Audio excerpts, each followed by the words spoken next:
ప్రభువును రక్షకుడైన యేసుక్రీస్తు నామములో చేరువచ్చిన దేవుని పిల్లలందరికీ నా హృదయపూర్వక వందనాలు తెలియజేస్తున్నానండి.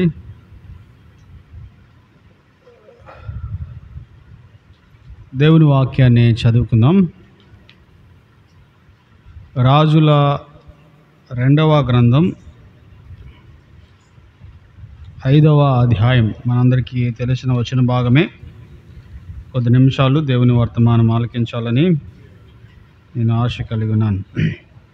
రాజుల 2వ గ్రంథం 5వ అధ్యాయం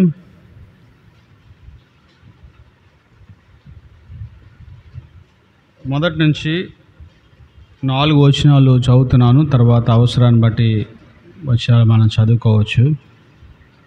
సిరియా రాజు సైన్యాధిపతి అయిన నయమాను అను ఒకడుండెను.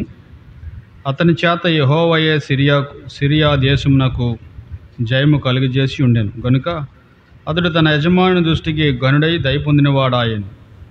అతడు మహాపరాక్రమశాలి అయి ఉండెను కానీ అతడు కుష్ఠరోగి.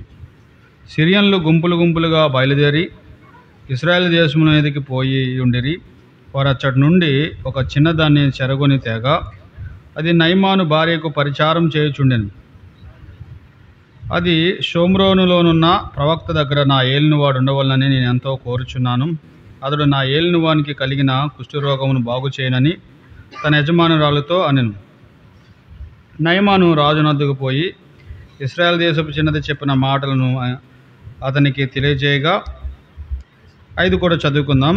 సిరియా రాజు, నేను ఇశ్రాయేల్ రాజునకు దూత చేత పత్రికను పంపించాలని ఆజ్ఞయించిన కనుక అతడు 20 మణుగుల వెండియు 1,20,000 రూపాయల బంగారమును 10 దుస్తులను బట్టలను తీసుకుని పోయి ఇశ్రాయేల్ రాజునకు పత్రికను అప్పగించెను. దేవుడి మాటలు మన కొరకు దీవించును గాక. ప్రార్థన చేసి దేవుని మాటలు ధ్యానించేద్దాం. పరిశుద్ధుడైన మా దేవ, మీ కొందనాలు మరొకసారి మీ ఎదుట, మీ లేఖనాల ఎదుట, మీ సన్నిధిలో మేము ఉంటున్నారు.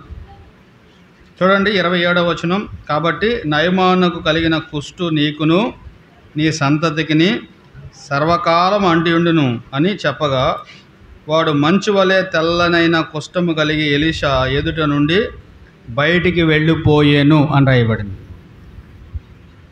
ఇక్కడ మరొక కుష్టు వ్యాధిగ్రస్తుడు కనబడుతున్నాడు. ఈయన ఎవరు? ఎలీషా శిష్యుడైన గెహాజీ. అంటే ఈ అధ్యాయము కుష్ఠరోగితో ఆరంభించబడింది, కుష్ఠరోగితో ముగించబడింది. ఎలీషా యొద్దకు వచ్చిన వానికి కుష్ఠరోగం పోయింది, ఎలీషా యొద్దనున్న వాడికి కుష్ఠ వ్యాధి వచ్చింది. దీంట్లో చాలా లోతైన పాఠాలు ఉన్నాయి.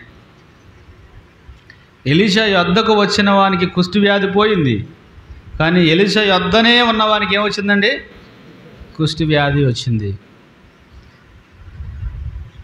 నయమాను ఒక అన్యరాజు, కానీ గెహాజీ ఒక ఇశ్రాయేలీయుడు. నయమాను అన్యరాజు యొద్ద పనిచేస్తున్న ఒక నమ్మకమైన సైన్యాధ్యక్షుడు, రాజు కాదు సైన్యాధ్యక్షుడు. అతనికి కుష్ఠ వ్యాధి పోయింది, కానీ ఎలీషా యొద్ద ఉండి అపనమ్మకముగా ఉన్న ఈ ఇశ్రాయేలీయుడు ఏం తెచ్చుకున్నాడండి? కుష్ఠ వ్యాధి తెచ్చుకున్నాడు. దీంట్లో ప్రముఖమైన వ్యక్తులు మనం చూడవచ్చు. ఎవరు ప్రముఖమైన వ్యక్తులు అంటే నయమాను భార్య, నయమాను భార్య యొద్ద పనిచేస్తున్న ఇశ్రాయేలీల చిన్నది ఎలీషా, సిరియా రాజు, ఇశ్రాయేలీల రాజు, నయమాను కింద పనిచేయుచున్న ఒక దాసుడు. వీళ్ళందరూ కూడా ఈ యొక్క అధ్యాయంలో ప్రముఖమైన వ్యక్తులు. అందరిలో మనకు పాఠాలు ఉన్నాయి.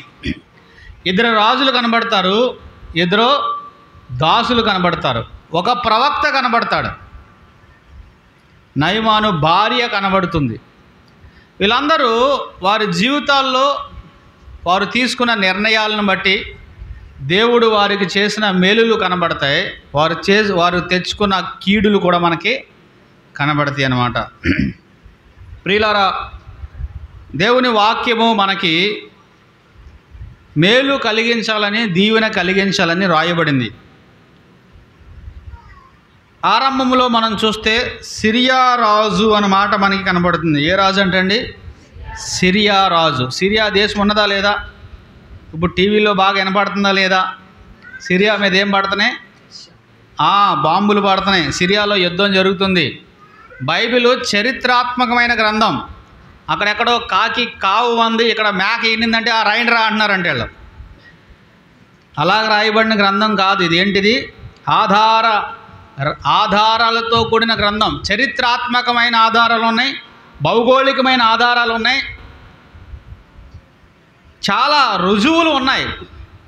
ఈ గ్రంథం రాయబడే దాదాపుగా 3000 సంవత్సరాల క్రితం రాయబడిన మాట సిరియా దేశమని. ఇప్పుడు కొందా లేదా సిరియా దేశం? ఇప్పుడు కొన్నారా లేదా ఆ ప్రజలు? ఆలోచించండి. సిరియా దేశం ఉన్నది, సిరియా దేశంలో ప్రజలు ఉన్నారు. కాబట్టి దైవ గ్రంథం ఆధార రహితమైనది కాదు, భౌగోళికమైన ఆధారాలతో ఉన్నది, చరిత్రాత్మకమైన ఆధారాలతో ఉన్నది. ఆధారాలతో కూడిన గ్రంథము దైవ గ్రంథం. ఈ భూప్రపంచం మీద రాయబడిన గ్రంథాలన్నిటికంటే ఒకే ఒక గ్రంథం, దేవుడు రాసిన గ్రంథం, మానవ జాతికి ఆయన ఇచ్చిన గ్రంథం దైవ గ్రంథం మాత్రమే. కాబట్టి అనేక రుజువులతో ఈ గ్రంథాన్ని ఆయన రాసి ఇచ్చాడు. మీరు ఏ భాగానికి వెళ్ళండి, అది చరిత్రాత్మకమైన ఆధారాలతో ఉంటుంది, భౌగోళికమైన ఆధారాలతో ఉంటుంది, సైంటిఫిక్ రీజనింగ్స్తో కూడా ఉంటుంది అన్నమాట. సైన్స్కి సంబంధించిన అనేక ఆధారాలు దైవ గ్రంథంలో ఉన్నాయి. అనేక ప్రతిపాదనలు ఈ లోకంలో శాస్త్రవేత్తలు ప్రతిపాదించడం గల కారణం కూడా బైబిలే. అవునా? డాక్టర్ సిమ్సన్ మీ అందరికి తెలుసు. ఆ దినాల్లో ఎవరికైనా వ్యాధి వస్తే ఆపరేషన్ మత్తు లేకుండా చేతులు కాళ్ళు కట్టేసి కోసేసేవారంట. జనం చాలా భయపడిపోయేవారు. ఆపరేషన్ అంటే ముందే చచ్చిపోయేవారు, ఎందుకు? బాధకు తట్టుకోలేక. మరి డాక్టర్ సిమ్సన్ అనే ఆయన దేవుడు ఆదికాండంలో ఆదాముకు గాఢ నిద్ర కలిగించాడు అని చదివి, గాఢ నిద్రలో ఉన్నప్పుడు మనకి దోమలు కుట్టినా చీమలు కుట్టినా తెలియట్లేదు కదా. అందువలన దేవుడు ఖచ్చితంగా గాఢ నిద్ర అంటే అతనికి జ్ఞప్తి లేకుండా చేశాడు. మైండ్కి, బ్రెయిన్కి, బాడీకి మధ్య అనుసంధానమైన ఆ సిగ్నల్స్ కట్ చేయగలిగాడు. దేని ద్వారా? గాఢ నిద్ర కలిగించడం ద్వారానే క్లోరోఫామ్ కనుగొన్నాడు అనమాట. వైద్య రంగంలో చరిత్రాత్మకమైన ఘట్టం ఏంటో తెలుసా? డాక్టర్ సిమ్సన్ ఆయన ఈ యొక్క క్లోరోఫామ్ కనుగొన్నప్పుడు జరిగిన ఘటన. నేటి దినాల్లో ఎన్ని ఆపరేషన్లు అవలీలుగా చేసేస్తున్నారంటే గల కారణం 4 గంటలు, 5 గంటలు, 10 గంటలు కూడా మనిషిని ఆ బల్ల మీద చలనం లేకుండా పడుకోబెడతారు, ప్రాణం పోదు. ఈవెన్ బ్రెయిన్ ఆపరేషన్లు కూడా చేయగలుగుతున్నారు. కారణం ఏంటి? డాక్టర్ సిమ్సన్ కనుక్కున్న ఆ క్లోరోఫామ్. ఇప్పుడు అది ఎనస్థీషియా అనే డిపార్ట్మెంట్ ఒక పెద్దగా విస్తరించి రకరకాల ఆ మత్తుకు సంబంధించినవి అభివృద్ధి చెందాయి. ఆయన అడిగారంట, అయ్యా నువ్వు ఎలా కనుగొన్నావు అంటే, నేను ఎలా కనుగొన్నానంటే ఆదికాండం చదివినప్పుడు దేవుడు ఆదాముగా ఆపరేషన్ చేసినప్పుడు ఎముక ఇరిస్తే ఎంత నొప్పి వస్తుంది, నొప్పి లేకుండా చేశాడు. కాబట్టి ఆయన దీనికి ఏదో మందు ఉన్నది అని ఆ యొక్క వచనాల ఆధారంగా నేనేం చేశానంటే పరిశోధన చేశాను, దేవుడు నాకు ఇది తెలియజేశాడని చెప్పాడు. నేను కథలు చెప్పట్లేదు, కావాలంటే డాక్టర్ సిమ్సన్ చరిత్ర మీరు చదువుకోండి. థామస్ అల్వా ఎడిసన్ లైట్ కనుగొన్న వ్యక్తి, ప్రపంచాన్ని వెలిగించిన వ్యక్తి. దేవుడు నన్ను వెలిగించాడు, నేను ప్రపంచాన్ని వెలిగించానని చెప్పాడు. ఇవన్నీ కూడా చరిత్రాత్మకమైన విషయాలు. దైవ గ్రంథం అనేది ఏదో ఒక ఆకతాయిగా పని లేని వాళ్ళు రాసిన గ్రంథం కాదు. దేవుడే తన ఆత్మ ద్వారా ప్రజలను ప్రేరేపించి మానవ జాతికి దేవుడిచ్చిన ఏకైక గ్రంథం దైవ గ్రంథం. దీనికోసం అవాకులు చవాకులు పేలేవాళ్ళు ఉన్నారు, బురద చల్లేవారు ఉన్నారు. కానీ వాస్తవానికి వారి గుండె లోతుల్లోనికి వెళ్తే దైవ గ్రంథంలో ఆధారాలు. భూమి శూన్యంలో వేలాడిందని ఎప్పుడో అసలు మొట్టమొదటి గ్రంథమే యోబు గ్రంథం. దాంట్లో చరిత్రాత్మకమైన సంగతులు చాలా దేవుడు రాయించాడు. సైంటిఫిక్ విషయాలు కూడా దాంట్లో దేవుడు చాలా రాయించాడు. ఇది ఏమన్నా నెట్లో బాగా వైరల్ అవుతుంది. లెవైథాన్ అనే ఒక జంతువు కోసం, అది 41వ అధ్యాయంలో దేవుడు ఒక జంతువు కోసం మాట్లాడాడు. బహుశా అదేనేమో అని చాలామంది అనుమానిస్తున్నారు. సరే, అవన్నీ మన విషయాలు కాదు. నేను చెప్పే మాట ఏంటంటే సిరియా దేశం ఉన్నది. ఏ దేశం ఉన్నదండి? సిరియా దేశం ఉన్నది. ఆ దేశంలో ఒక ఆయన సైన్యాధ్యక్షుడిగా ఉన్నాడు. ఆయన పేరేం పేరు? నయమాను అన్న మాట మనం చూస్తున్నాం. నయమాను సిరియా దేశానికి రాజుగా ఉన్నాడు, సైన్యాధ్యక్షుడిగా ఉన్నాడు. అతని గురించి దేవుడు చాలా మంచి విషయాలు రాశాడండి. ఒకటి, ఆయన సైన్యాధ్యక్షుడు. రెండవది, అతని చేత దేవుడు ఆ దేశానికి విజయం అనుగ్రహించేవాడంట. యజమాని దృష్టికి ఘనుడైన వ్యక్తిగా ఉన్నాడంట, పరాక్రమశాలిగా ఉన్నాడంట. ఇన్ని మంచి లక్షణాలు ఉన్నప్పటికీ అతని జీవితంలో ఒక మాట మనం చూస్తున్నాం. చూడండి, సిరియా దేశమునకు ఉండెను గనుక అతడు తన యజమాని దృష్టికి గనుడై దయ పొందినవాడాయను. అతడు మహాపరాక్రమశాలి అయి ఉండెను గాని అని రాయబడింది. ఏంటంటే అండి, గాని. అవును, పరాక్రమశాలే, యుద్ధ నైపుణ్యం కలిగిన వాడే, విజయాలు సాధించిన వాడే. కానీ మన జీవితాల్లో కూడా చాలామంది గురించి ఈ గానీలు ఉన్నాయండి. సేవకు వస్తాడండి, పరిచర్య చేస్తాడండి, ప్రార్థన చేస్తాడండి, పాట పాడతాడండి, గాని అన్నాడంటే అయిపోయినట్టే. అక్కడి నుంచి అంతా మంచిది కాదు. యోగ్యుడండి, భక్తిపరుడండి, మంచివాడండి, గాని అంటున్నారు. గానీలు లేకుండా జీవించాలి. అర్థమైందా? ఎక్కడైనా గాని అన్నారంటే అక్కడ ఉన్నదంతా మిగతాదంతా చెడుగే. మన కోసం చెప్తున్నారా? గాని అనేవాళ్ళు. ఆ గానీలు లేకుండా చూసుకోవాలి. దేవుడు దావీదు విషయంలో ఇలాగే చెప్పాడు, బెత్షెబా విషయంలో తప్ప అన్నాడండి. ఏంటంట? తప్పులు ఉన్న వాళ్ళు ఉన్నారు కొంతమంది. బెత్షెబా విషయంలో తప్ప, ఆ విషయంలో తప్ప, గాని అనే మాటలు మన జీవితంలో రాకుండా ఉండాలి. చూసారా, ఇతడు సిరియా దేశపు సైన్యాధ్యక్షుడు అయినప్పటికీ అతనికి ఏముందంటండి? కుష్టి వ్యాధి ఉన్నది. ఈరోజు మనం ధ్యానించవలసిన చాలా క్యారెక్టర్స్ ఉన్నాయి, కానీ ఒక క్యారెక్టరే మనం ధ్యానించాలని నేను అనుకుంటున్నాను. ఇశ్రాయేలీల దేశపు చిన్నది ఎంత రమ్యమైన పాఠము మనకి బోధిస్తుందో మనం చూడవచ్చు. ఇక్కడ ఇతనికి కుష్టి వ్యాధి ఉన్నదన్న సంగతి ఎవరికి తెలుసు?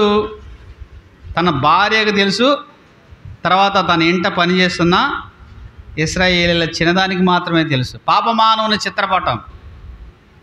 బయటికి వెళ్ళినప్పుడు ఎలా వెళ్తున్నాడు? ఇతడు తలకు శిరస్నానం పెట్టుకున్నాడు, చేతులకి కాళ్ళకి ఒంటికి అంతటికి కూడా మంచి కవచాలు వేసుకుని ధీరుడిలా నడుస్తున్నాడు. కానీ అవి తీస్తే లోపల ఏం కనబడుతుంది? కుష్టి వ్యాధి. చూసిన వాళ్ళందరూ నమస్కారం పెడుతున్నారు, సైన్యాధ్యక్షుడు జయహో జయహో అన్నారు. కానీ ఇన్సైడ్ ఎలా ఉన్నాడండి? కుష్టి వ్యాధి. పైకి మాత్రం ధీరుడిలాగా ఉన్నాడు, వీరుడిలాగా ఉన్నాడు, విజయశాలిగా ఉన్నాడు. అంతరంగంలో ఏమున్నది? ఆ లోపల కుష్ఠం ఉన్నది. పైకి కనబరించే అంత బాగా లోపల లేడు. అందరూ చూసేదానికంటే భిన్నంగా లోపల ఉన్నాడు. ఇది పాప మానవుని యొక్క చిత్రపటం. మనం ఎవరమైనా సరే లోకానికి మెప్పించవచ్చు, అందరికీ బాగుగా కనపడవచ్చు, కానీ లోపల ఏమై ఉన్నావో అన్నది సంగతి దేవుడు తెలుస్తాడనమాట. దేవునికి తెలుసు మన అంతరంగం, మన ఆలోచన, మన హృదయ గదుల్లో మనం ఏమై ఉన్నామో, ఒంటరిగా మనం ఏమై ఉన్నామో, ఏకాంతంలో మనం ఏమై ఉన్నామో, ఎవరు లేనప్పుడు నువ్వేమై ఉన్నావో ఎవరికి తెలుసు? బాగా ఆయనకు తెలుసు. అతడు కుష్టి వ్యాధిగ్రస్తుడిగా కనబడుతున్నాడు అనమాట. కుష్ఠం అతనికి ఉన్నది. ఇక్కడ 2వ వచనంలో సిరియా దేశపు వారు ఇశ్రాయేలీల దేశం మీద దాడి చేసి తీసుకుని వచ్చిన అమ్మాయే. ఎవరి అమ్మాయి? ఒక పని పిల్ల, ఒక దాసి. ఆ ఇంటిలో పని చేయడానికి నియమించబడిన ఒక పని పిల్లగా మనం గమనిస్తున్నాం అన్నమాట. ఆమె ఏం చెప్తుంది, ఆమె ఏం చేస్తుంది, ఆమె ఏం చెబుతుంది అని ఆలోచిస్తే, ఆమె నయమాను భార్యకు ఏం చేస్తుంది? పరిచారం చేస్తుంది అనమాట. పరిచారం చేస్తుందని చాలా నీట్గా బైబిల్లో రాయబడింది. కానీ ఒక రకంగా చెప్పాలంటే పాసి పని చేస్తుంది అనమాట. ఏ పని చేస్తుంది? ఇంట్లో ఏ పని చేయమన్నా చేయాల్సిందే. చేయనంటే కుదరదు. ఎందుకని? ఆమె బానిస, అక్కడికి తీసుకుని రాబడిన ఒక బానిస. కానీ ఎంత నమ్మకమైన పని చేస్తుందో మీరు ఆలోచించండి. ఆమె ఏమంటుందంటే, ఏమంటుంది? 3వ వచనం చూస్తే అది అని రాయబడింది. ఎవరండి? ఎవరిది? ఆ చిన్నది. అది ఏం చెప్తుందంట? షోమ్రోనులో ఉన్న ప్రవక్త దగ్గర నా ఏలినవాడు ఉండవాలని నేను ఎంతో కోరుచున్నాను. అతడు నా ఏలిన వానికి కలిగిన కుష్ఠరోగము బాగు చేయనని తన ఏలిన వాళ్ళని తన యజమానురాలతో నేను అన్నాడు. చూసారా ఏం చెప్తుంది ఆమె? నా యజమానుడు ఏం కలిగి ఉన్నాడు? కుష్టి కలిగి ఉన్నాడు. షోమ్రోనులో ఒక ప్రవక్త ఉన్నాడు అని చెప్తుంది. నా యజమానుడు షోమ్రోనులో ఉన్న ప్రవక్త యొద్దకు వెళ్తే అతనుకున్న కుష్టి వ్యాధి మొత్తం పోతుంది అని చెప్పింది. ఇప్పుడు ఒక పని పిల్ల యజమానురాలుతో ఆ విధంగా చెప్తే యజమానురాలు నమ్ముద్దా? నిన్ను ఎందుకు తెచ్చాం? పని చేయడం తెచ్చాం. నువ్వేం చేయాలి? పని చేయాలి. నువ్వేం చేస్తున్నావు? ఏమంటారు? అంతే అలా అంటారా? ఇంకెందుకు? ఇప్పుడు అతడు సామాన్యమైన వాడు కాదు, రాజు తర్వాత రాజు అంతటి వాడు. అలాంటి వాని భార్యతో ఈమె మాట్లాడుతున్న మాటలు చూడండి. ఏమంటుంది? షోమ్రోనులో ఒక ప్రవక్త ఉన్నాడు, ఆ ప్రవక్త దగ్గరికి వెళితే నా యజమానుడు బాగుపడతాడు, నా యజమానుకున్న కుష్టి పోతుంది అని యజమానురాలు భార్యతో చెప్పింది. అంటే యజమానురాలు భార్య లేకపోతే ఆ యజమాని భార్య ఈ అమ్మాయి యొక్క మాట వినాలి అని అంటే ఈ అమ్మాయి ఎలా బ్రతకాలి? అక్కడ ఎలా బ్రతకాలి? ఎంత నమ్మకంగా బ్రతకాలి? ఈ సిరియా దేశంలో ఉన్న చాలామంది పనివాళ్ళు వారింట్లో పని చేసి ఉంటారు. ఆ యజమానురాలు వాళ్ళందరినీ పరీక్షించి ఉంటుంది. కానీ ఈ ఇశ్రాయేలీల చిన్నదానికి ఆ దేశంలో నుండి తన యొద్ద పనిచేస్తున్న ఆ పని పిల్లలకు ఖచ్చితంగా తేడా కనుగొందంటారా? కనుగొంది. మీరు పాత నిబంధనలో ఆది కాండానికి మనం వెళ్తే పోతీఫర్ ఇంటిలో పని చేయుచున్న యోసేపు విషయమై పోతీఫర్ ఏం చేశాడండి? నమ్మకం కుదిరిందనమాట. ఏమన్నాడు? అతడు తిని వెళ్ళిపోవడం తప్ప ఇంట్లో ఏమి జరుగుతుందో పొలంలో ఏం జరుగుతుందో అతడు ఏమీ పట్టించుకునేవాడు కాదు. కారణం ఏంటి? యెహోవా యోసేపుకి తోడై ఉన్నాడు కాబట్టి పోతీఫర్ ఇంటిలో ఉన్న వాటన్నిటికీ యెహోవా దీవెన రావడం పోతీఫర్ చూసి పూర్తిగా యోసేపుని ఏం చేశాడు? పోతీఫరు నమ్మాడనమాట. నమ్మినందుకు నమ్మక ద్రోహం చేశాడా? చేయలేదు. ఈ పని పిల్ల కూడా, ఈ దాసీరాలు కూడా ఎంతో విలువైన సాక్ష్యము కలిగి జీవిస్తుందన్నమాట. ఎంతో విలువైన సాక్ష్యము కలిగి జీవిస్తుంది. తన యజమానురాలుతో అంటుందన్నమాట, అమ్మా నా యజమానునికి కుష్టి వ్యాధి ఉంది కదా, అది పోవాలంటే ఒక మార్గం ఉన్నది. ఏంటి ఆ మార్గం? ఎలీషా అనే ఒక ప్రవక్త ఉన్నాడు. ఆయన ఎక్కడున్నాడు? షోమ్రోన్లో ఉన్నాడు. నా యజమానుడు షోమ్రోన్లో ఉన్న ప్రవక్త యొద్దకు వెళితే ఆయన ఈ వ్యాధికి ఏం చేస్తాడు? విరుగుడు లేకపోతే స్వస్థత కలిగిస్తాడు అని చెప్పాడు. ఇప్పుడు ఇటు చూడండి, ఈ చిన్నపిల్ల యజమానురాలతో చెప్పింది. యజమానురాలు ఎవరితో చెప్పింది? నయమాన్తో చెప్పింది. నయమాన్ ఎవరితో చెప్పాడు? రాజుతో చెప్పాడు. చిన్నదే కదా నేను అడిగే ప్రశ్నలు. ఈ చిన్నపిల్ల ఎవరితో చెప్పింది? నయమానురాలు యొక్క భార్యతో చెప్పింది. నయమాను భార్యతో చెప్పింది, అంటే యజమానురాలతో చెప్పింది. ఆ నయమాను భార్య ఎవరితో చెప్పింది? నయమాన్తో చెప్పింది. అప్పుడు నయమాన్ అడుగుంటాడు కదా, నీకు ఎవరు చెప్పారని. ఎవరేంటి? నా దగ్గర పని చేస్తుందా పని పిల్ల. ఈయన ఎవరితో చెప్పాడు? సిరియా రాజుతో చెప్పాడు. ఏమని? నేను షోమ్రోను వెళ్ళాలి, షోమ్రోన్లో ప్రవక్త ఉన్నాడంట, అతని దగ్గర నేను స్వస్థత కలిగిద్దంట, నా భార్య చెప్పింది నాతోటి అని చెప్పాడు. ఇప్పుడు ఈ పని పిల్ల మాట ఎవరు నమ్మారు? ఫస్ట్ యజమానురాలు భార్య నమ్మింది, ఆ తర్వాత నయమాను నమ్మాడు, ఆ తర్వాత రాజు నమ్మాడు. మరి మన మాట?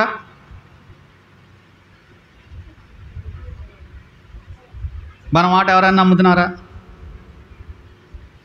నీ మాట నీ భార్యే నమ్మదు, నీ పిల్లలే నమ్మరు. నీ భర్తే నమ్మడు.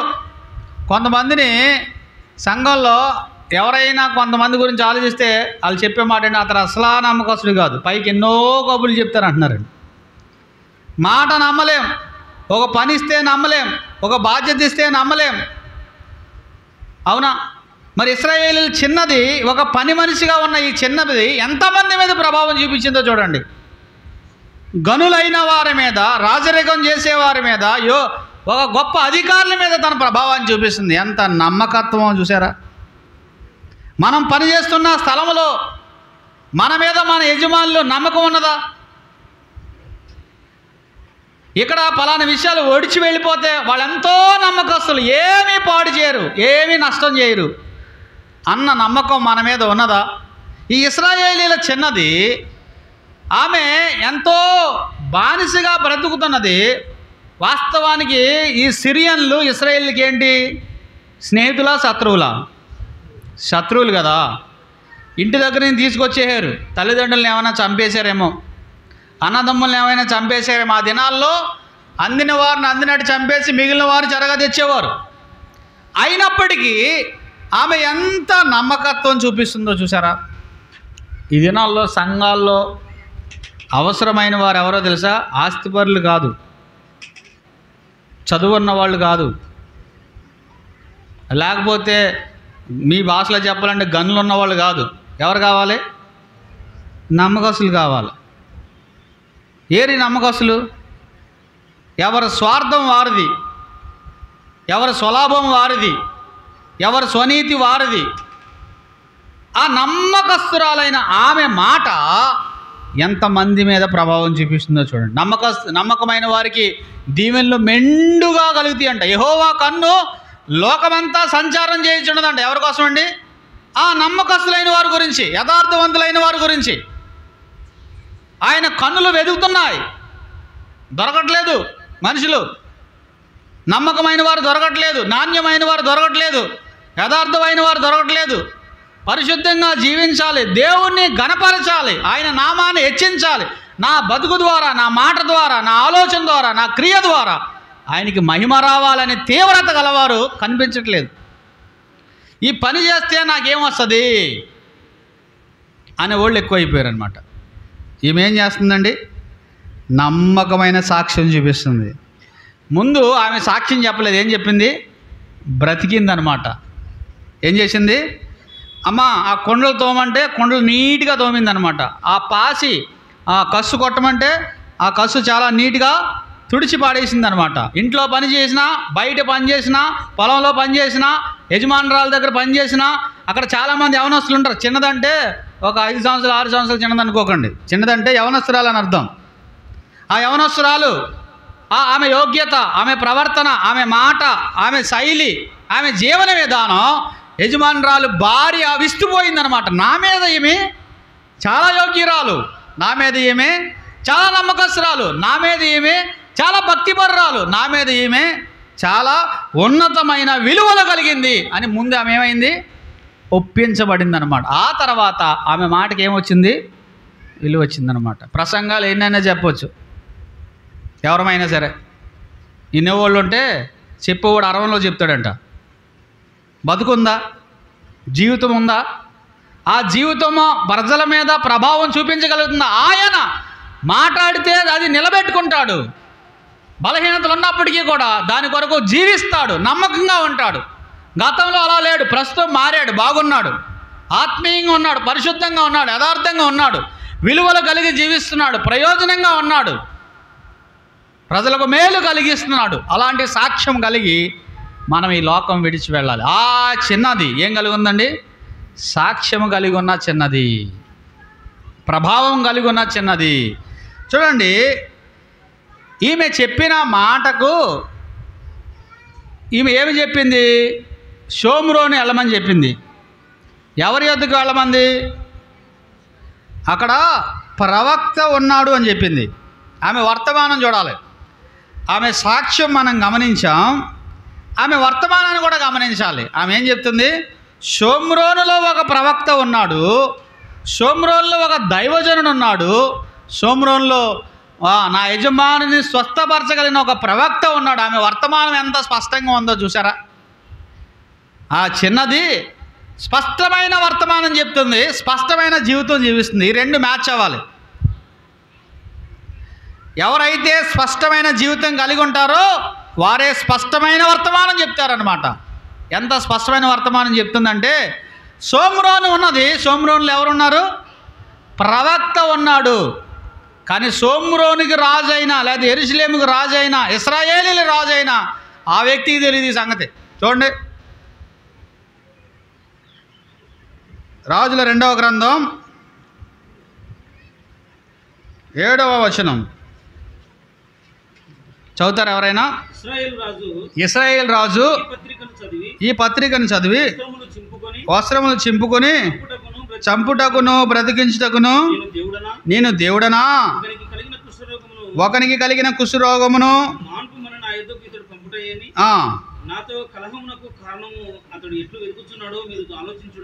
ఆలోచించుడనేను అన్నమాట. మనం చూసి ఇశ్రాయేల్ రాజుగా ఏం తెలీదు చెప్పాలి మీరు? షోమ్రోన్లో ఒక ప్రవక్త ఉన్నాడని రాజుకు తెలీదు. ఎవరు తెలుసు? ఇక్కడి నుంచి తీసుకొని పోయిన ఒక చిన్న పని పిల్లకి తెలుసు. పని పిల్ల ఏమంటుంది? షోమ్రోన్లో ఒక ప్రవక్త ఉన్నాడు అంటుంది. ఇశ్రాయేల్ రాజు యొద్దకు వస్తే ఏమన్నాడు? నేను ఎంతటి వాడిని, నేనేమైనా బాగు చేయగలనా? ఏదో నా మీద గొడవగా వస్తున్నాడు, కలహానికి వస్తున్నాడు, యుద్ధానికి రావడానికి ఇలాంటి పత్రిక రాశాడని తన బట్టలు చింపుకుంటున్నాడంట. చూసారా? స్వచ్ఛమైన సువార్త పరదేశంలో ఉన్న ఒక బానిస పిల్ల చెప్తుంది. కానీ ఆ దేశానికి రాజు అయిన వ్యక్తి దగ్గర వర్తమానం లేదు. ఆ దేశము రాజు అయిన వ్యక్తి దగ్గర సమాచారం లేదు. ఆ దేశము రాజు దగ్గర సరైన దిశ నిర్దేశించలేకపోతున్నాడు. అప్పుడు ఒక వర్తమానం పంపించాడు. ఎవరు? ఎలీషా. ఏమన్నాడు? ఇశ్రాయేలు రాజు తన వస్త్రములను చింపుకున్న సంగతి దైవజనుడైన ఎలీషాకు వినబడినప్పుడు అతడు, నీ వస్త్రములు నీవెందుకు చింపుకొంటివి? ఇశ్రాయేల్లో ప్రవక్త ఒకడున్నాడు, అతనికి తెలియబడినట్లు అతన్ని నా యొద్దకు రానిమ్మని రాజునకు వర్తమానము పంపాను. ఎందుకు బట్టలు చింపుకుంటున్నావు? ఇశ్రాయేలులో ఒక దైవజనుడు ఉన్నాడు, ఒక ప్రవక్త ఉన్నాడు, ఆయన మేలు చేయగలడని నీకు తెలియదా అంటున్నాడు. అవునా? ఎవరికి తెలియదండి? రాజుకు తెలియదు. ఆశ్చర్యపోకండి, యేసు ప్రభు శక్తి సంఘంలో ఉన్న వాళ్ళకి తెలియట్లేదు. యేసు ప్రభు యొక్క ఔన్నత్యం, గొప్పతనం, మహిమ, ప్రభావం సంఘంలో ఉన్న వాళ్ళకి తెలియట్లేదు. ఎందుకని? ప్రవక్త స్వదేశంలో అలవాటు అయిపోయింది మనకి. పుట్టినప్పటి నుంచి మందిరమే, పుట్టినప్పటి నుంచి పాటలే, పుట్టినప్పటి నుంచి వాక్యమే అలవాటు అయిపోయి ఇది మనకు తెలిసే అనుకుంటున్నాం అనమాట. అర్థమైందా? రాజు బట్టలు చింపుకుంటున్నాడు, రాజు విస్తుపోతున్నాడు, రాజు భయపడుతున్నాడు అన్నాడు. ఇక్కడికి రానిమ్ము, ఇక్కడ ఎవరున్నాడు? ఒక ప్రవక్త ఉన్నాడు అన్న సంగతి నీకు తెలియదా అంటున్నాడండి. ఆ చిన్నదానికి తెలిసింది. ఆ చిన్నదానికి, ఆ పని పిల్లకి తెలిసింది. షోమ్రోన్లో ఉన్న ప్రవక్త ఏం చేయగలడు? స్వస్థపరచగలడు. షోమ్రోన్లో ఉన్న ప్రవక్త ఏం చేయగలడు? బాగు చేయగలడు. షోమ్రోన్లో ఉన్న ప్రవక్త ఏం చేయగలడు? ఈ వ్యాధిని నిర్మూలించగలడు. ఎప్పుడైనా చెప్పారా మీరు? మా దేవుడు, మా ప్రభువు, మా రక్షకుడు, మా విమోచకుడు, ఆయన విమోచించగలడు, ఆయన రక్షించగలడు, ఆయన విడిపించగలడు, ఆయన క్షమించగలడు, ఆయన చేర్చుకోగలడు. ఉందా వర్తమానం మన దగ్గర? సరైన వర్తమానం మన దగ్గర ఉన్నదా? ఆమె వర్తమానం ఎంత స్పష్టంగా ఉందో చూడండి. రాజుకు తెలియని సంగతి ఎవరు తెలిసిందండి? ఒక సంగతి మనం ఆలోచించాలి. ఇశ్రాయేలీల్లో చాలామంది కుష్ఠరోగులు ఉన్నారంట. యేసు ప్రభు చెప్పాడు కొత్త నిబంధన మళ్ళీ 4వ అధ్యాయం లోకాసు వార్త, అవసరమైతే రాసుకుని 27వ వచనంలో, ఇశ్రాయేలీల్లో చాలామంది కుష్ఠరోగులు ఉన్నా కానీ నయమాను తప్ప ఎవరో ఏమవ్వలేదంటండి, స్వస్థపరచబడలేదు అని యేసు ప్రభు చెప్పాడు. మరి ఈ అమ్మాయికి ఎలా తెలుసు? నయమాను తప్ప ఎవరో స్వస్థపరచబడలేనప్పుడు ఈ అమ్మాయికి ఎలా తెలుసు ఇతని కుష్టి వ్యాధి పోతుంది, ఇతనుకున్న రోగం పోతుంది? ఈ అమ్మాయికి ఎలా తెలుసు అంటే, ఆ అమ్మాయి విశ్వాస పరిమాణం ఎంత గొప్పదో మీరు చూడండి. ఉన్నతమైన విషయాల్ని దూరంగా నుండగానే గ్రహించగలిగిన విశ్వాస పరిమాణం ఆమె కలిగింది. ఆమె విశ్వాసం గొప్పది.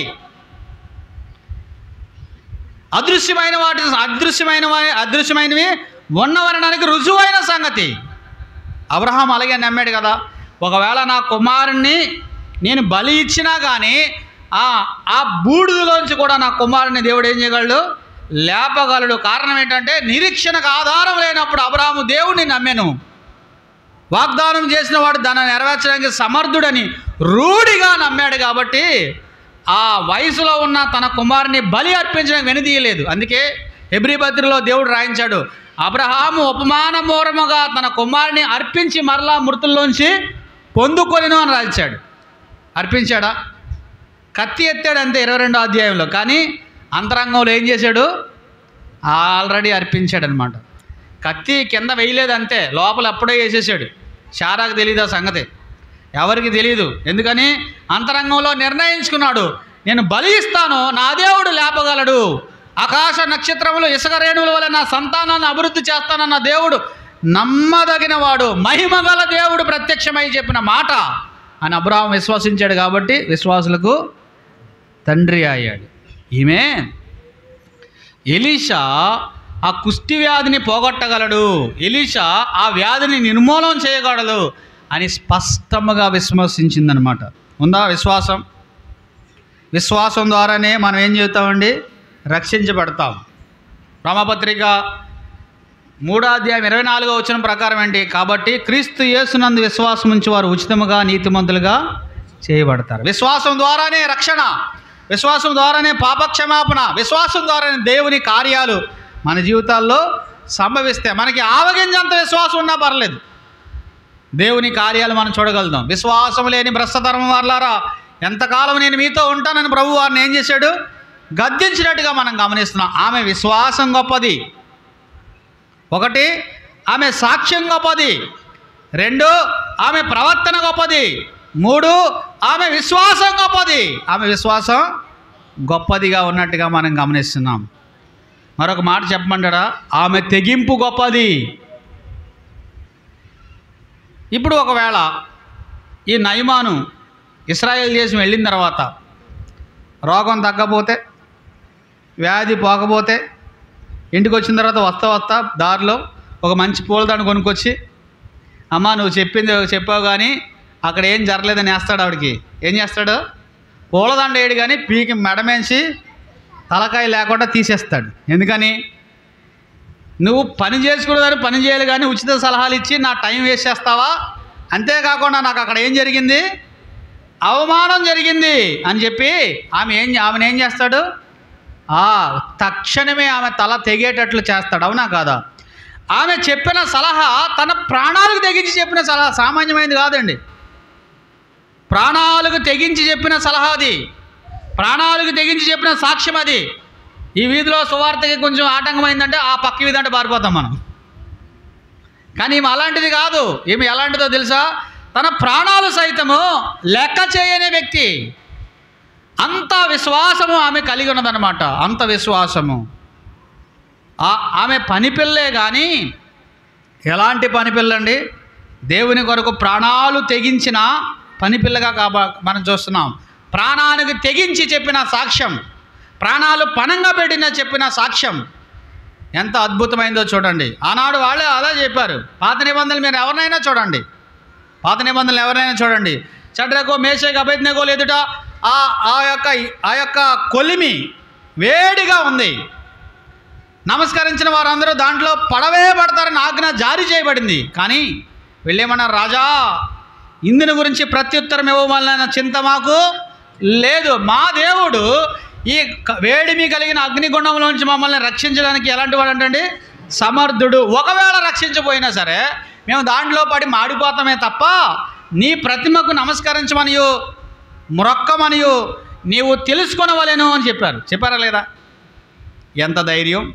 వాళ్ళ విశ్వాసము ప్రాణాల్ని పణంగా పెట్టే విశ్వాసం. అంతేగాని ఇంకా ఆ దేశంలోనే, ఆ బబులోను దేశంలోనే యూదులు 3 ఉన్నారనుకుంటున్నారా? చాలామంది ఉన్నారు. ఆ బబులోను దేశంలోనే ఆ నెబుకద్నెజర్ రాజరకం కిందే చాలామంది యూదులు ఉన్నారు. బైబిల్ పండితుల ప్రకారం 1000 మంది యూదులు అక్కడ ఉన్నారంట. ఎంతమంది నమస్కరించలేదు? ఈ 3. మరి మిగతా వాళ్ళందరూ ఏం చేసినట్టు? వీళ్ళ దగ్గర మంచి క్యాలిక్యులేషన్స్ ఉంటాయండి. ఏంటి తెలుసా? నమస్కారం దానికి పెడతాం కానీ ప్రార్థన నీకు చేస్తామంటారు అనమాట వీళ్ళు. ఇలాగ సర్ది పెట్టుకోవడానికి చాలా క్యాలిక్యులేషన్స్ ఉంటాయి వీళ్ళ దగ్గర. పైకే కానీ లోపల నీకే నాయన అంటారనమాట. వీళ్ళంతా తెగింపు కలిగిన వారుగా ఉన్నారో చూడండి. మేము మొక్కం, మా దేవుడు రక్షించడానికి సమర్థుడు, ఒకవేళ రక్షించకపోయినా పర్లేదు, మేము ఆ వేడిమి గల అగ్నిగుణంలో పడి కాలిపోతే మా కాలిపోయిన శరీరాలను చూసి మిగతా వాళ్ళకన్నా ఉప్పు చెప్పని క్రైస్తవులకి, ఈ నామకార్థ క్రైస్తవులకి, ఈ పనికిమాలిన యూదులకి బుద్ధన్నా వస్తుందేమో మా మరణం, అలాగన్నా వాళ్ళకి సందేశం వెళ్తుంది, మేము మాత్రం మొక్కమని చెప్పారు. అవునా? కానీ వాళ్ళు తెగించిన కారణాన్ని బట్టి దేవుడి నామం ఏమైంది? గణపరచబడింది. ఈ నెబుకద్నెజరు ఏం చెప్పాడు తెలుసా? ఇశ్రాయేలీల దేవుడే పూజార్హుడు అని చెప్పాడు. ఆయనకి తప్ప మరెవరికి నమస్కరించవద్దు. వీళ్ళు తమ ప్రాణాలను తెగించి నా ప్రతిమకు మొక్కకుండా ఆ దేవుడిని కనపరిచాడు. ఆయనే నిజమైన దేవుడు అని చెప్పాడు. అవునా? మన విశ్వాసము తెగింపుతో ఉండిన విశ్వాసం అయి ఉండాలి. ఆ చిన్నది తన ప్రాణాలను సైతం పణంగా పెట్టి ప్రభువుకి సాక్షిగా నిలబడింది. అన్నీ బాగున్నా మనకు సాక్ష్యం లేదు. ప్రాణాలు తీసేస్తే దేవుడు అలాంటి పరిస్థితి వస్తే ఎంతమంది ఉంటారో నాకు తెలియదు. కానీ మనకి పస్తులు ఉన్న దినాలు ఉన్నాయి. ఈ రోజుల్లో పస్తులు లేవు కానీ ఏసీలు ఉన్నాయి. చాలామంది రేపు ఏం వండుకోవాలో వంట ఉందో లేదో అనే చింత లేకుండా ఉన్నాం. అందరికీ ఆరోగ్యం ఉంది, అందరికీ ఆరోగ్యం అంటే అందరికీ ఆహారం ఉన్నది. వయసు మీద పడి కొన్ని అనారోగ్యాలు ఉంటే ఉండొచ్చాను, కానీ ఆహారం ఉంది, వస్త్రాలు ఉన్నాయి. మన పూర్వీకులు ఎలా జీవించారు, రేపు ఏం వండుకోవాలో తెలియదని ఈరోజే రేపటి కోసం ఆలోచించిన రోజులు ఉన్నాయి చాలామందికి. కొన్ని రోజులు ఆహారం లేకుండా వెళ్ళిన రోజులు కూడా ఉన్నాయి. పిల్లలకి ఫీజులు ఎలా కట్టుకోవాలో తెలియని రోజులు కూడా ఉన్నాయి. ఎలా పెంచుకోవాలో అని భయంతో బతికిన రోజులు ఉన్నాయి. కానీ వాళ్ళకి విశ్వాసం ఉంది. ఇప్పుడు నెల రోజులు సరిపడగా బియ్యం వస్తూ ఉంటుంది, మనకు చింత లేదు. అయినా కానీ మన దగ్గర ఏం లేదండి, విశ్వాసం లేదు. తెగింపుతో కూడిన విశ్వాసం కలిగిన ఆ చిన్నదాన్ని మనం గమనిస్తున్నాం. ఉందా? ఆమె సాక్ష్యం గొప్పది, ఆమె ప్రభావం గొప్పది, ఆమె వర్తమానం గొప్పది, ఆమె విశ్వాసం గొప్పది. చూడండి, తర్వాత ఎలీషా దైవజనుడు అంటే ఎలా ఉండాలో చూపించాడు. ఎలీషా ఎవరండి? దేవుని సేవ చేసేవాడు, దేవునికి సాక్షిగా ఉన్నవారు మనం చూస్తున్నాం. దేవుని సేవ చేసేవారిని కూడా మనం ఇక్కడ చూడాలి. ఎలీషా గురించి చూడండి, 10వ వచనం చూస్తారా? 9 నుంచి చదువుదాం. నయమాను గుర్రములతోనూ రథముతోనూ వచ్చి నిలిచి ఉండగా ఎలీషా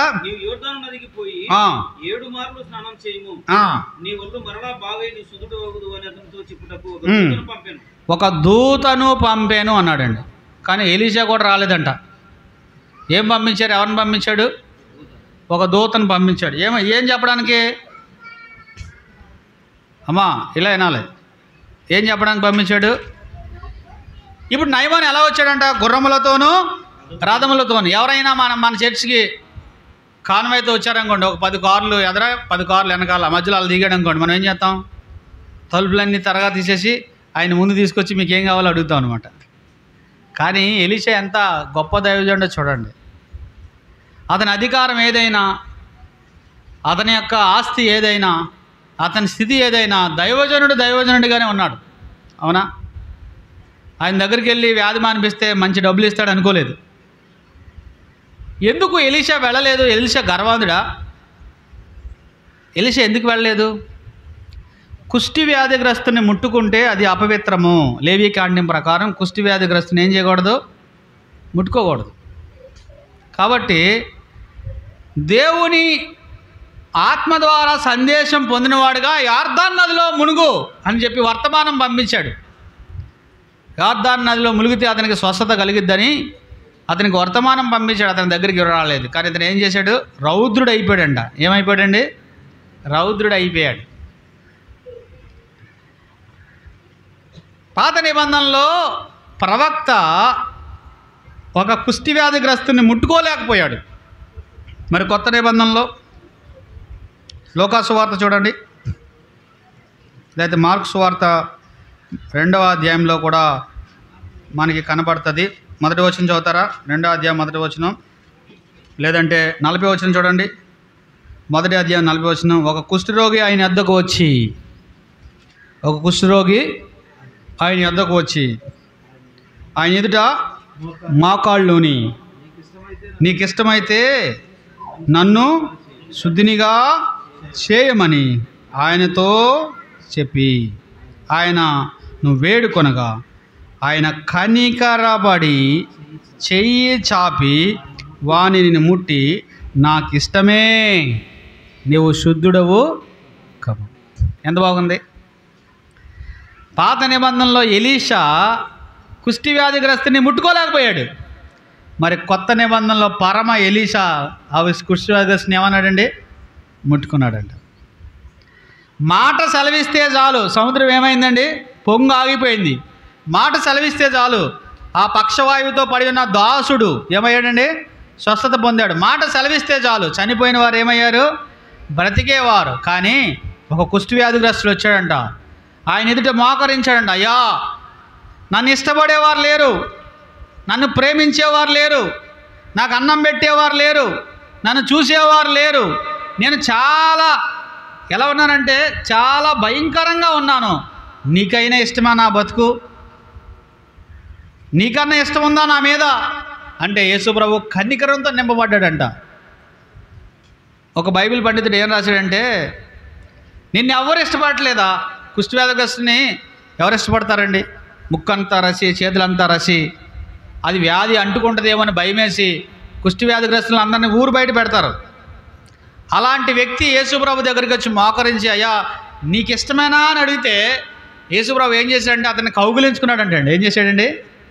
ముట్టుకున్నాడు అన్న మాట ఉంది. కానీ ఒక ఆయన ఏం రాశాడంటే, నాకు ఇష్టమే, నా రూపంలో తయారు చేసుకున్నాను. పాపం నీకు ఈ రూపాన్ని ఇచ్చింది, పాపం ఈ రూపాన్ని ఇచ్చింది, పతనం ఈ రూపాన్ని ఇచ్చింది. నువ్వు సాతాన్ని, పాపాన్ని, లోకాన్ని, శరీరాన్ని నమ్ముకున్న కారణాన్ని బట్టి ఇలా పతనమైపోయారు. రోగం ఏదైనా పాపం వల్ల వచ్చిన పర్యవసానమే. అయితే ఆయన అలా కౌగిలించుకున్నాడంట. ఏమైపోయింది? అతని కుస్తీనికి రాలేదు, కానీ ఈయన పరిశుద్ధత ఆయనకు వచ్చేసింది. అర్థమైందా?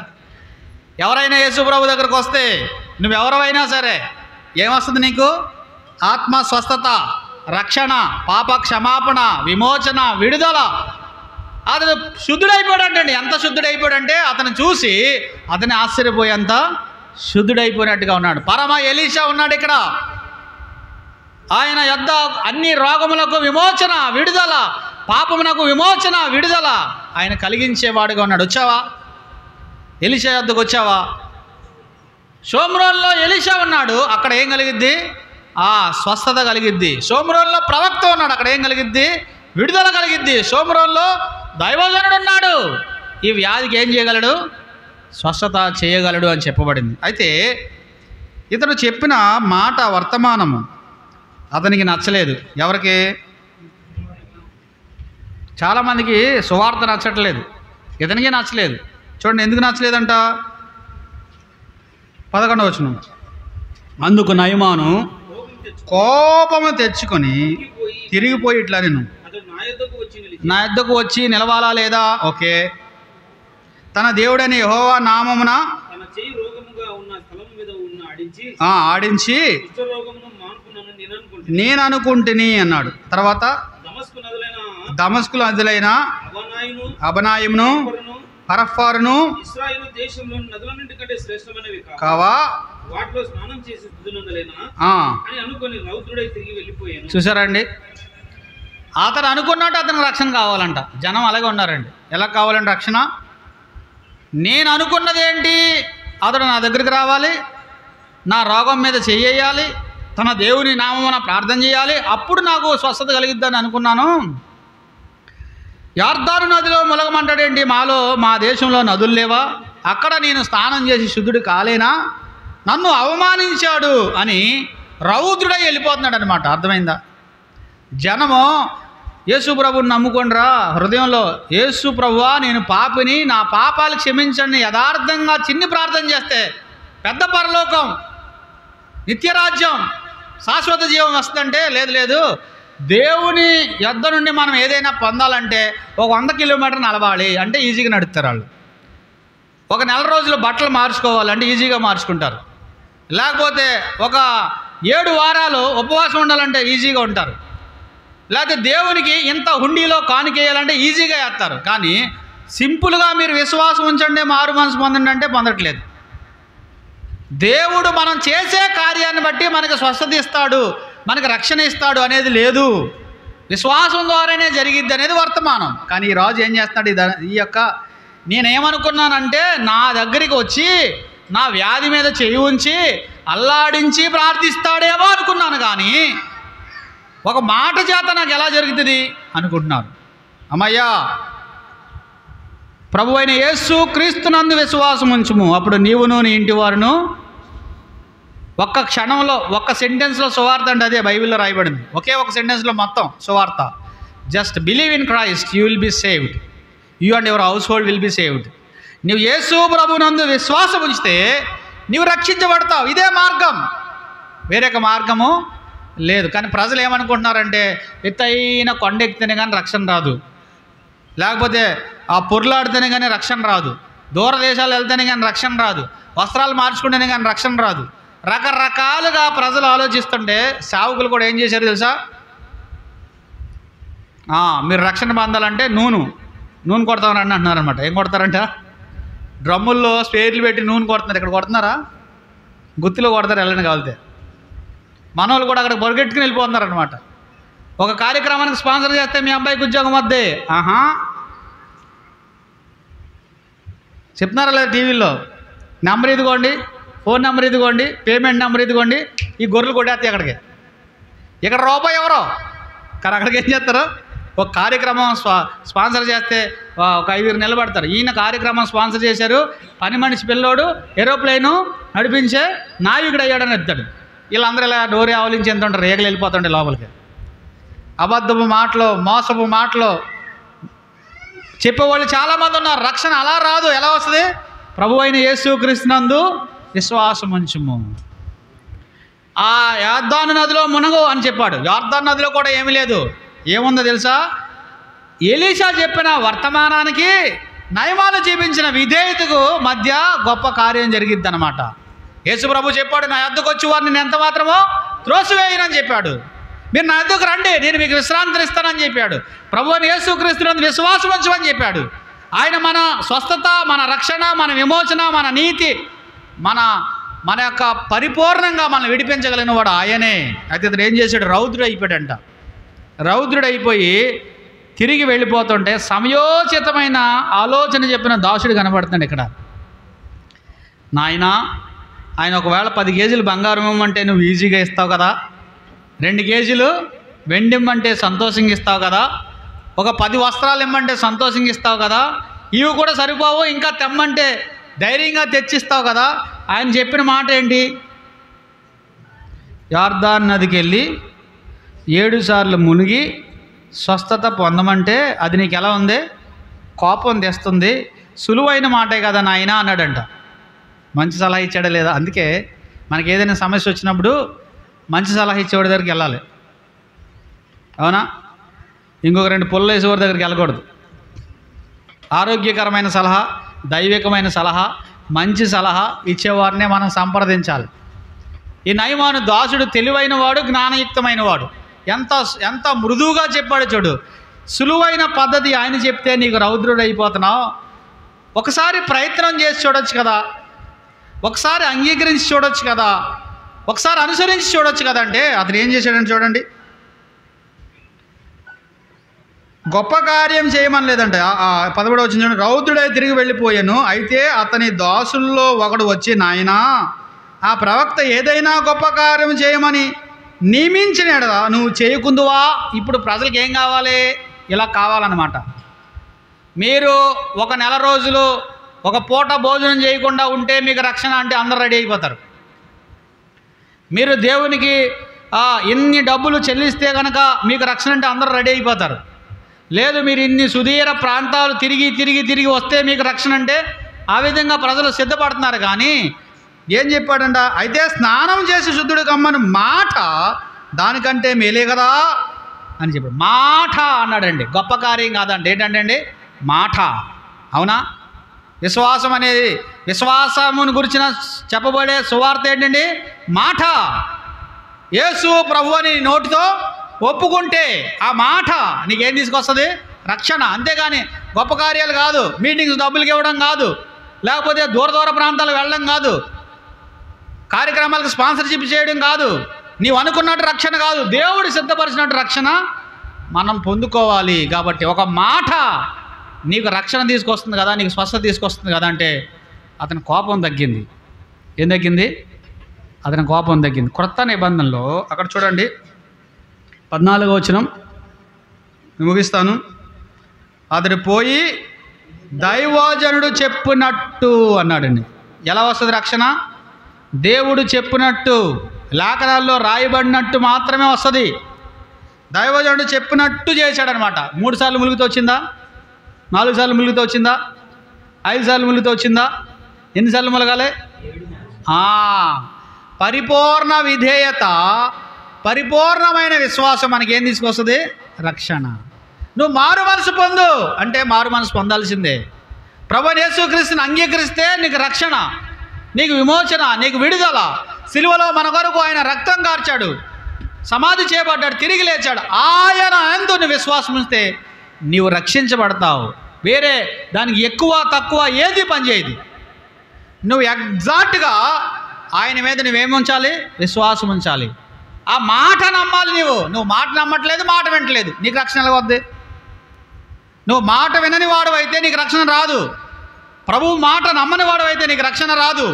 సువార్త నమ్మని వాడవైతే నీకు రక్షణ రాదు. ఆయన చెప్పినట్లు చేశాడంట. చూడండి, అతని దేహము, ఆ మాట చదవాలి, అతని దేహము పసిపిల్ల దేహం వంటిది అయిపోయిందండి. అప్పుడే పుట్టిన వాడిని పట్టుకుంటే ఎలా ఉంటుందండి? అప్పుడే పుట్టిన బిడ్డను చూడండి, అతని కళ్ళు చాలా ప్రశాంతంగా ఉంటాయి, అతని నవ్వు నిష్కల్మషంగా ఉంటుంది, అతని ముఖము తేజస్సుతో ఉంటుంది. ఈవెన్ అరికాలు కూడా ఎలా ఉంటుందండి? ఎంత ఎంత ఎంత మెత్తగా ఉంటుందండి అరికాలు కూడా. అలా మారిపోయాడండి ఇతను. ఎలా మారిపోయాడండి? పసిపిల్ల దేహము వంటి దేహము అన్నాడు. మారు మనసుకు సంబంధించిన పాత నిబంధన పోలికల్లో శ్రేష్టమైన పోలిక ఇది. మనం మరలా తల్లి గర్భంలో ప్రవేశించి పుట్టాం. దేవుడు చెప్పాడు నికోదేముతో, నువ్వు తిరిగి జన్మిస్తేనే తప్ప దేవుని రాజ్యంలో ప్రవేశించవని చెప్పాడు. ఒకడు నీటి మూలముగాను ఆత్మ మూలముగాను అని చెప్పాడు. కాబట్టి ఇది తిరిగి జన్మించే విషయంలో ఇవ్వబడిన ఒక పోలిక అనమాట. అతడు తిరిగి జన్మించాడు. పాత నిబంధనలో కుష్టి అనేది పాపమునకు సాదృశ్యం. ఆ కుష్టి పోవడం అనేది పాప విమోచనకు సాదృశ్యం. ఇతనికి ఏం పోయింది? కుష్టి పోయింది. కుష్టి పోయిన తర్వాత ఏమొచ్చిందండి? పసిపిల్ల వంటి దేహం, అంటే అప్పుడే పుట్టిన వాళ్ళగా మారిపోయాడు.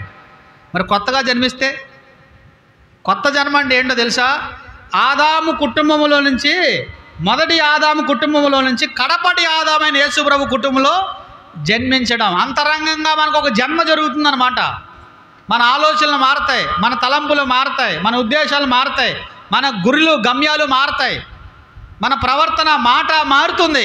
ఎందుకని? మనం క్రొత్త జన్మ జరిగిందనమాట. మెత్తని నిష్కళంకమైన పరిశుద్ధమైన నిష్కల్మషమైన ఆ జన్మ మనలో జరుగుద్దనమాట. ఇతనికి ఏమయ్యాడంటే ఇంకా అతను ఎప్పుడు ఊహించలేనంత మృదువైన వాడిగా మారిపోయాడండి. మృదువైన వాడిగా మారిపోయాడు. మెత్తగా ఎంతో నిష్కలంగా ఉన్నాడు. ఏమంటున్నాడు తెలుసా? ఇశ్రాయేలీల దేవుడే నిజమైన దేవుడు అన్నాడా లేదు? చూడండి 15వ వచనం. ఇశ్రాయేలీలో ఉన్న దేవుడు తప్ప లోకమందంతటా మరి ఒక దేవుడు లేడని నేనెరుగుదును అన్నాడండి. అబ్బా, ఎంత మంచి మాట చూసారా! స్వస్థపరచబడ్డాడు, రక్షించబడ్డాడు. దేవుడు ఎవరో తెలిసిపోయిందనమాట. దేవుడు ఎవరు అన్నాడండి? సిరియా దేవుళ్ళు కాదు, ఇశ్రాయేలీల దేవుడే నిజమైన దేవుడు. లోకమంతా మరొక దేవుడు లేడన్నాడు. అవును, రక్షించబడితే, మారు మనసు పొందితే, నీ హృదయ నేత్రాలు తెరవబడితే దేవుడు ఎవరో అర్థమవుతుంది, దేవుని ఘనత ఏంటో అర్థమవుద్ది, దేవుని ఔన్నత్యం ఏంటో నీకు అర్థమవుద్ది. ఇంకొకరి దగ్గరికి వద్దాం. లాస్ట్ వ్యక్తి ఈయన ఎవరండి? గెహాజీ. ఈయన ఎవరండి? గెహాజీ. ఆయనకేం పోయింది చెప్పాలి, ముగించేస్తున్నాను. ఆయనకేం పోయింది? కుష్టిపోయింది. ఈయనకేమొచ్చింది? ఎందుకు వచ్చింది చెప్పాలి మీరు, మీకు తెలిసిందే కాబట్టి. ఎందుకు వచ్చింది?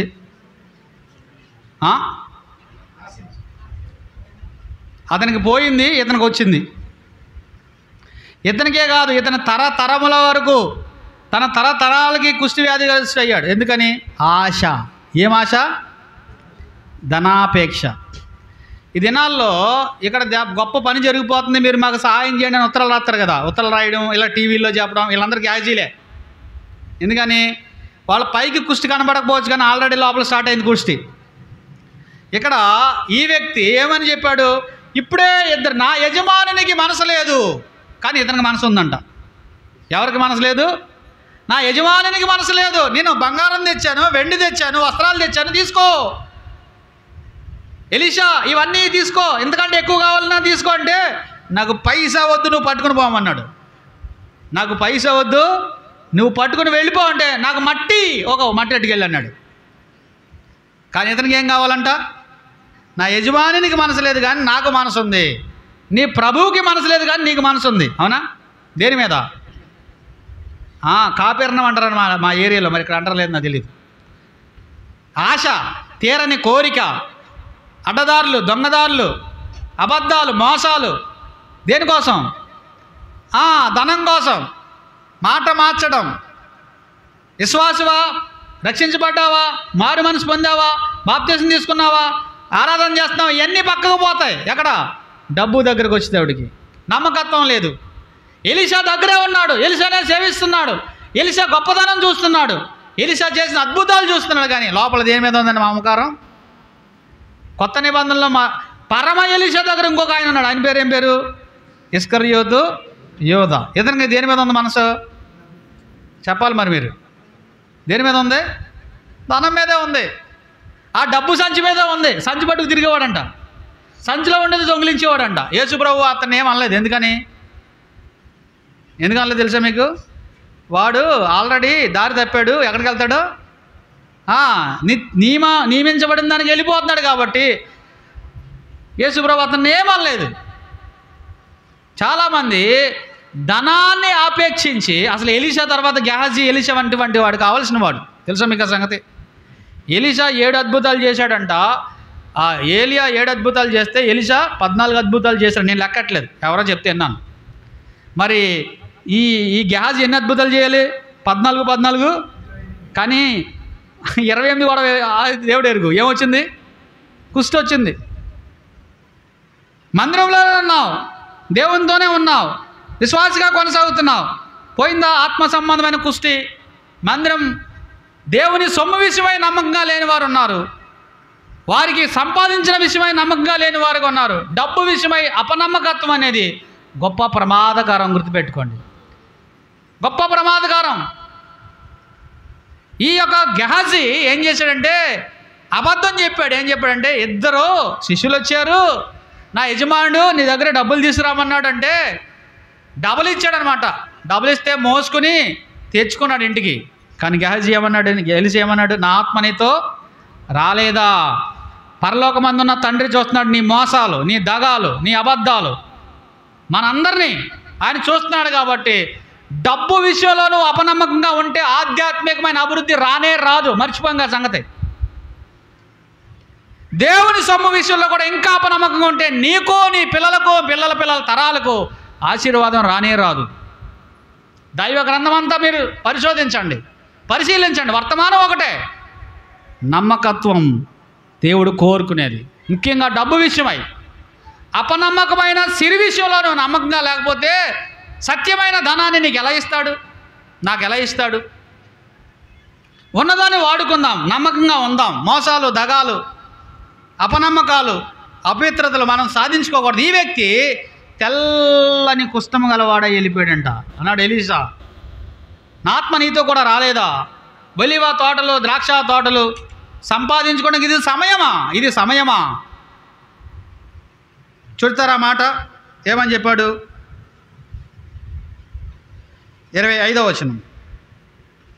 అతడు లోపలికి పోయి తన యజమానుని ముందర నిలవగా. ఎక్కడ నిలిచినాడు అంటే ఇప్పుడు ముందు ఎక్కడికి వెళ్ళాడు? రథం వెనకాల పరిగెట్టాడు. ఇప్పుడు ఎక్కడికి వెళ్ళాడు?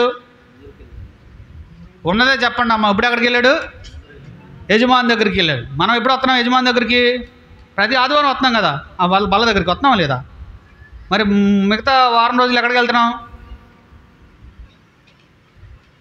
వేషధారి అయిన అవిశ్వాసి యొక్క లక్షణమే ఎలీషాలో కనబడుతుంది.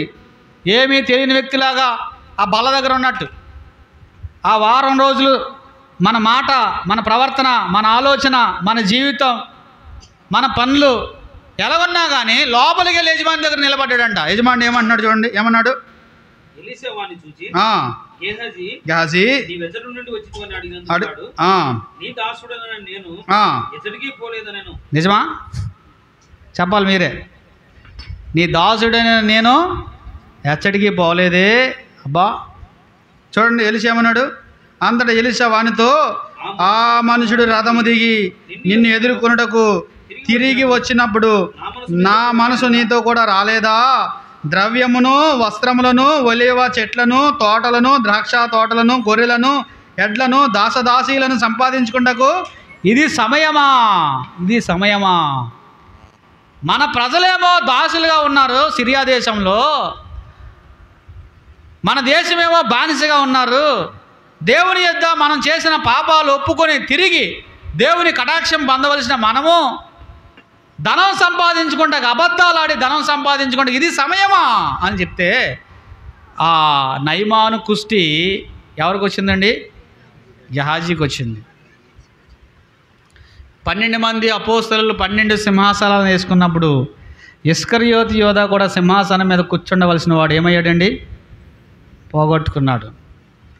పౌలు బృందంలో సేవ చేసిన దేమ రేపొద్దున అపోస్తలం పౌలు తను పొందిన ఆ నీతి కిరీటంతో పాటు తన పక్కన ఉండవలసిన ఈ దేమ లోకాన్ని స్నేహించి, ధనాన్ని స్నేహించి వెళ్ళిపోయాడు. ఎలీషాతో పాటు తర్వాత శిష్యరకాన్ని పొంది గొప్ప ప్రవక్తగా తయారు చేయబడిన ఈ గెహాజీ ఆ ధనం విషయమై మోసపోయి తనకు తన కుటుంబానికి శాపాన్ని తెచ్చుకున్నవాడిగా మనం చూస్తున్నాం.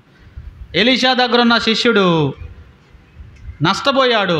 ఎలీషా యొద్దకు వచ్చిన ఒక అన్యుడు ఆశీర్వదించబడ్డాడు. పూర్వీకుల నుంచి క్రైస్తవ్యం అలవాటే.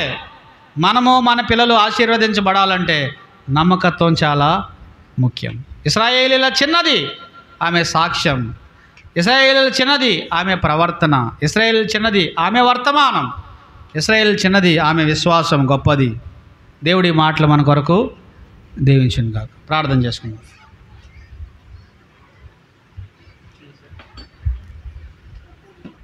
ప్రార్థన చేసుకుందాం. స్నేహితుడా, సహోదరి, ఒక్కసారి ఆలోచించు. అపవాది మోసానికి లోబడద్దు. ఇప్పుడైనా తిరిగిరా. ఎక్కడ పడ్డావో, ఎక్కడ జారిపోయావో, ఎక్కడ దిగజారిపోయావో, ఎక్కడ దూరం అయిపోయావో ఇప్పుడైనా రా. ఆయన ఏం చేస్తాడు? క్షమిస్తాడు. నాకు ఇష్టమే నువ్వు శుద్ధుడు అవడం, నాకు ఇష్టమే నువ్వు బాగుపడ్డావు, నాకు ఇష్టమే నువ్వు మేలు పొందడం, నాకు ఇష్టమే నువ్వు మరలా తిరిగి రావడం. నువ్వు రానుద్దేశించిన నా యొద్దకే రావాలి. ఎంతకాలం దూరంగా ఉంటావు, ఎంతకాలం లోకంలో ఉంటావు, ఎంతకాలం శాపగ్రస్తుడిగా ఉంటావు? రా యేసు ప్రభు దగ్గరికి. ఈయన సర్వరోగ నివారిణి, ప్రతి పాపానికి స్వస్థత శుద్ధి కలిగించగలిగిన వాడు. పరిశుద్ధుడా, ప్రేమ కలిగిన ప్రభువా, మీకు వందనాలు. చెప్పబడిన మాటలు దీవించండి. రాత్రి కూడికి మమ్మల్ని సిద్ధపరచండి. యేసు ప్రభు నామమున అడిగి వేడుకుంటున్నాం తండ్రి. ఆమేన్. అందరికీ ప్రేమ వందనాలమ్మా. టీ ఉంది.